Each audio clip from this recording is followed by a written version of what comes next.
I've heard the stories my whole life, and it's just part of me. And so at first I thought it was that, but I think there's a spiritual link.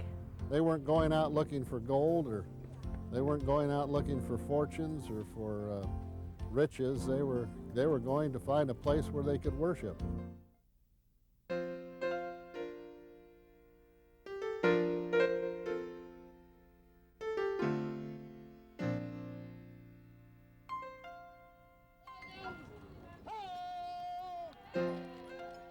With everything in readiness, the command is given, and our 60 wagons are on the way. And we could sing, we've left the realms of safety. We were stopped once by the Indians. There were 1,000 of them. They could have easily killed us all. July the 5th. We were camped on a small stream called Gooseneck Creek. It was here my sister Mary Louise was born. A meeting was held. It was decided we could go no further. The snow so deep and no food. We were doomed to starvation. While many may say our toil was in vain, To enter such a desolate land, someday this journey will be remembered as our Legacy West.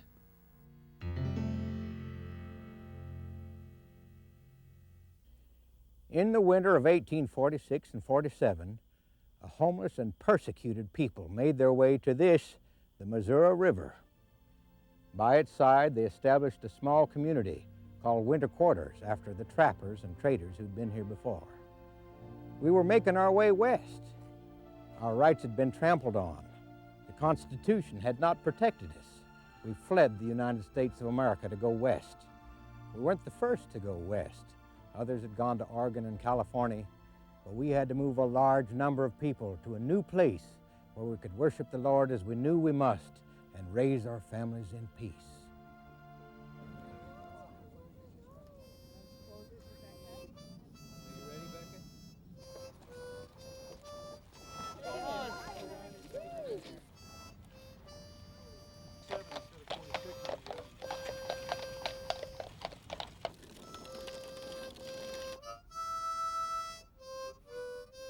In April of 1847, the Vanguard Company left winter quarters with 143 men, 3 women, and 2 children, 73 wagons.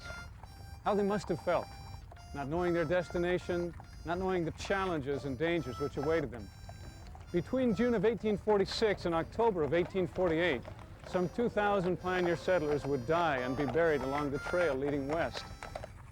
And now, under modern circumstances, and in celebration of the courage of those early pioneers, the trek is replicated. This is the first morning of the journey. My great-great-grandfather, his name is Charles Shumway. He was actually the first wagon. He drove the first wagon across the Missouri River that started the whole trek west. My grandfolks on my dad's side came from Germany, and on my mother's side came from Scotland. Joined the church in about 1856. And came west, and Brigham Young sent him to Spanish Fork, and there's where the old home is. I've heard the stories my whole life. I've got 21 direct great-grandparents who crossed the plains, and as Mormon pioneers, and I've heard the stories my whole life, and it's just part of me. And so at first I thought it was that, but I think there's a spiritual link. The trail from winter quarters, which is now Florence, Nebraska, to the Salt Lake Valley was just over 1,000 miles. It would prove to be a pathway through unsettled America, laden with the hopes and tears and toil of all who would cross. While the Mormon settlers established a road on the north side of the Platte River, the Oregon Trail was laid on the south side. The trails would cross occasionally. The experiences of the pioneers on both sides of the Platte were similar. Challenges with the Indians, childbirth in the backs of wagons, malnutrition and disease. Such were the sacrifices of our pioneer forebears. The Mormon Trail is a great epic in Western American history. But for us, it's a great thing because it's giving people a better understanding of who we are. We're getting an opportunity to be better understood. Of course, it was the mobs that drove them from Nauvoo and from other places. The great enemy, though, after they left was the weather. crossing the plains. It was weather that took so many of those early pioneers. The sesquicentennial reenactment party follows the path the Mormon pioneers established under the direction of Brigham Young. Gordon B. Hinckley, a direct descendant of pioneer ancestors and a successor to Brigham Young, met the reenactment train in Omaha prior to its departure. We came here from Burlington, Iowa today, from Nauvoo this afternoon, in 40 minutes. It took the pioneers, when they came out of Nauvoo, to reach this place 131 days, slogging through the mud, wagons down to their axles in deep, sticky, boggy mud, with teams doubled and tripled to get them through. It took longer to come from Nauvoo to Council Bluffs and winter quarters than it took to go from here to the Salt Lake Valley. That was 111 days. I don't know, when all's said and done, of anything quite like it in the history of the United States. There were many other people, of course, who emigrated to California and Oregon, but they didn't do it in organized companies to the degree that the Mormon people did. Brigham Young, the Mormon leader, organized the people into companies of hundreds, 50s, and 10s, so that there was order in the camp and order in the movement. I think it's something like 49% of all the deaths at winter quarters were of infants under age 5. And I believe something like 13% were of persons age 50 and over. So you can see the extreme ages suffered the most. I never come here and look at that monument over there that I'm not deeply touched. I never get over it. I think it's ingrained very deeply in me, a respect and love and appreciation for those who 150 years ago moved over this trail. The reenactment trek has been about 10 years in the planning, involving everything from camp setup crews to police escorts, from public relations to press accessibility, from sanitation facilities to physical readiness, from veterinarians to vehicles.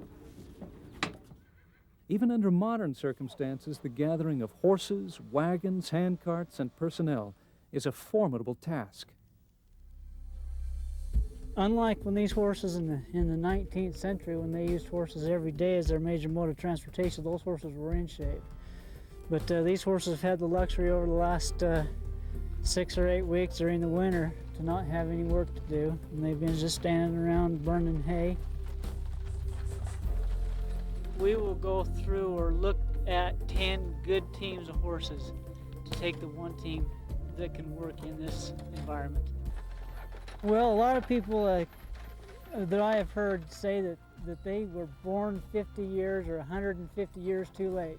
But I want you to know, and I'm here to tell you, that I was born in the right place at the right time. Because I wouldn't have the opportunity to celebrate this trail and to give my children the opportunity to celebrate this trail if I wasn't born right now.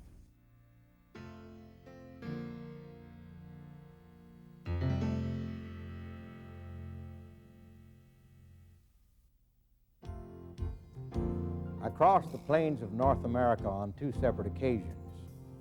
The first time with the Vanguard Company, the pioneer company that was sent out to explore the regions round about, to build the road, and to find the place the Lord wanted us to live with our families. The second time we went back for the rest of the people, this time finding our families and outfitting them and those who hadn't the means to come the year before. This time we would go and stay in the valley of the Great Salt Lake. By the summer of 1846, winter quarters embraced a population of almost 4,000 Saints. The location would later become the first city of Nebraska. But the fall of that year brought disease and death to this desperate band. Epidemics of scurvy and malaria took their toll on most of the families there, and by the end of their first winter, some 600 people died. Brigham Young and other general authorities of the church are not given a fair shake when people talk about 600 deaths, because I think they did a remarkable job pulling people through very, very difficult circumstances. If you compare the number of deaths at winter quarters with the number of deaths about 25 years earlier at Missouri Cantonment, with all military men of young, vigorous age, they had more than 20% of their numbers die in one winter, whereas at winter quarters it was less than 5%. Despite the hardship, still there was an amazing sense of excitement, of anticipation, awaiting the move westward. They were going to Zion. And now, just prior to departure, the sense of anticipation upon the faces of the present travelers reveals a glimpse of how it may have been 150 years ago.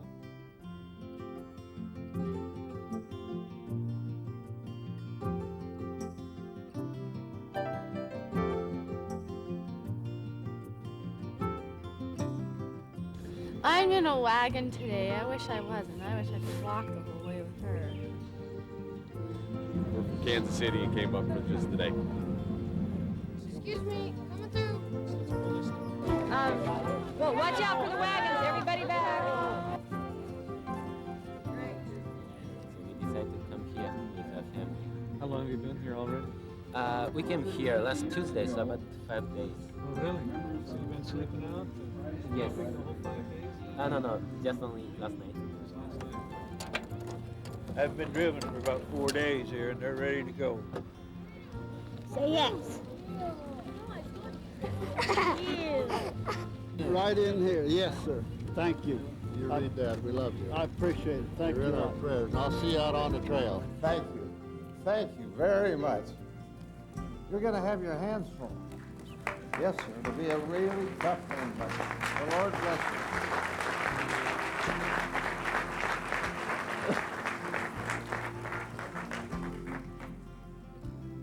As was said many times in those pioneer days, we'll see you in the valley.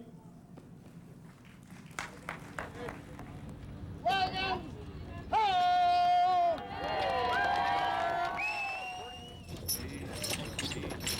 We look forward to meeting you when you complete the journey. We'll be there to say hello as we're here to say goodbye.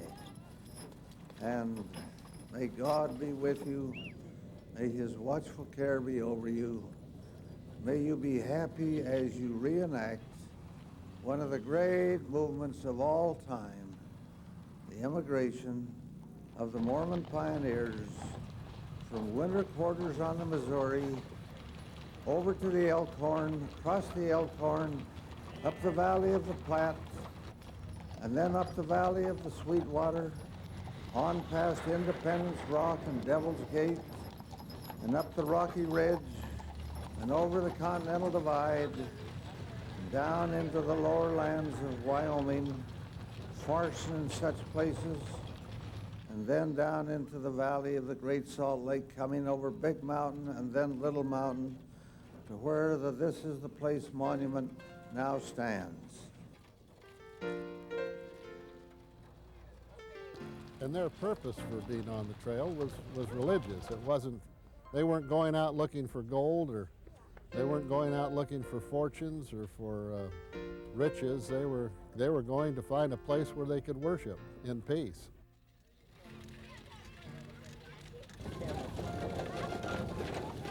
I remember seeing a painting once where the handcar pioneers were being pushed by spirits. Like, I don't know, perhaps I feel like maybe we were there helping to push them on, and I used to think that those were angels that were helping them, and now I feel like that perhaps those of us who came afterwards were the ones that were helping them say, please do this so that we can have what we have. So maybe you've been on the trail before? There are moments that it sort of feels that way. This is the Elkhorn River.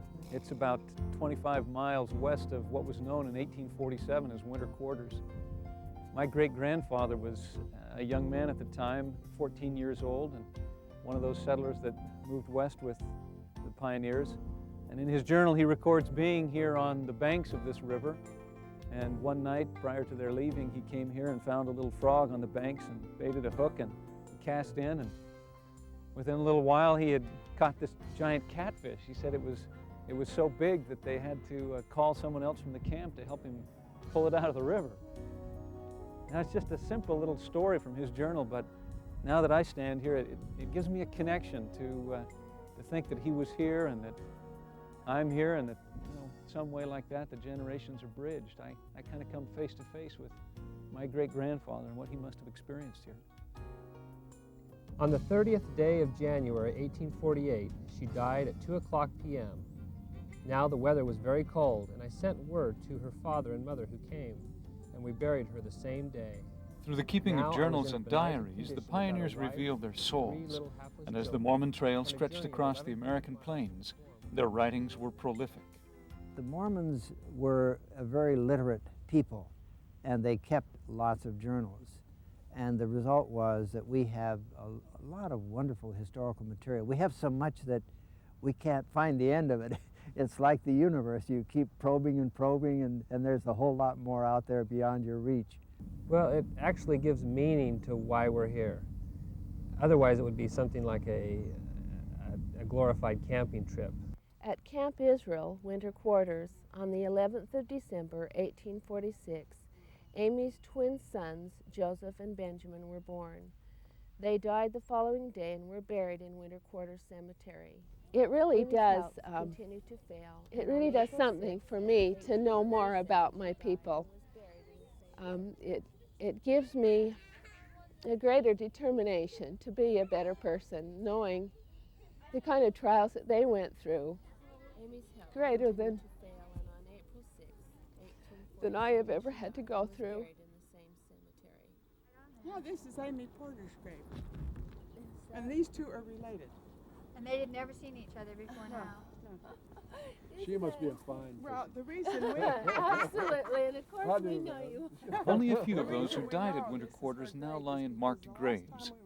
Unknown to Rihanna Ferber was that Amy Porter's grave was one of those which was marked, and that she was reading this journal excerpt while standing only a few feet from the exact spot. Chauncey Warner Porter, who married Amy Summer. No, excuse me, married Amy Right. Summer, but when this woman was ill, she asked my Lydia great-grandma, Lydia Ann Cook, who was just a teenager, Right. if she would marry her husband, Chauncey, and take care of her children, and she did. She did. Those who walk this modern Mormon trail feel a kinship with those pioneers who went before. At the cemetery in winter quarters, families and individuals often gather, spending many a thoughtful moment looking upon the graves of ancestors left behind. I was going through the graveyard today, walking with my daughter, and reading the gravestones from these children who were the exact same ages as my children. 4 years old, 11 days. 5 years old, 19 days, something like that. I would look at a gravestone, and my daughter would say, "Read this one, does this have my name on it?" And then other ones would say, "Look, here's some with the name Stout on it, right here." I have to say my heart was beating faster and my stomach feels a little fluttery. And I cry. When I first beheld the light of day, it was in the springtime when the landscape had put on its beautiful robe of green, and all nature was smiling under the warmth of the morning sun, at whose approach the glistening... Aside from these common everyday happenings, nothing occurred until we had traveled far out into the desert wilds and were beginning to feel that we were going to reach our destination without being molested. But alas, we were disappointed. For one evening, after we had drawn our wagons into a circle preparatory for camping for the night, a large band of Indians with a few squaws rode in and halted within a short distance of the camp. Seeming to be friendly, as a few of the squaws came within the circle and were quite sociable. One of them came up to my mother, who was holding me in her lap and began to fondle me, patting me on the cheek, making considerable ado over me. Finally, she asked the privilege of taking me, and Mother, thinking her to be friendly, permitted her to do so. No sooner had she gotten me in her arms than she started to run to where the Indians were, with Mother in hot pursuit. But before she could catch her, the Indians surrounded the squaw and started off. The captain, seeing the situation, instantly called the men to arms and told them they would fight for the baby. At this warning, the Indians halted and held a short council, and then returned me to my mother, none the worse for the experience. After this event, we were left to pursue our journey in peace and joy. Joy over the way things had turned out, and all filled with thanks and praise to God for his kind intervention in our behalf. Never before since the time of Moses had the children of Israel been forced to leave their homes to save their lives. Stretched out behind us was the bloodshed of our loved ones and all the landed property and improvements we'd been forced to leave behind. Stretched out in front of us was the great unknown in the shape of gigantic mountains, vast plains, and half-seen Indians. And there they was, ready to go with the pure, simple faith of the saints of God.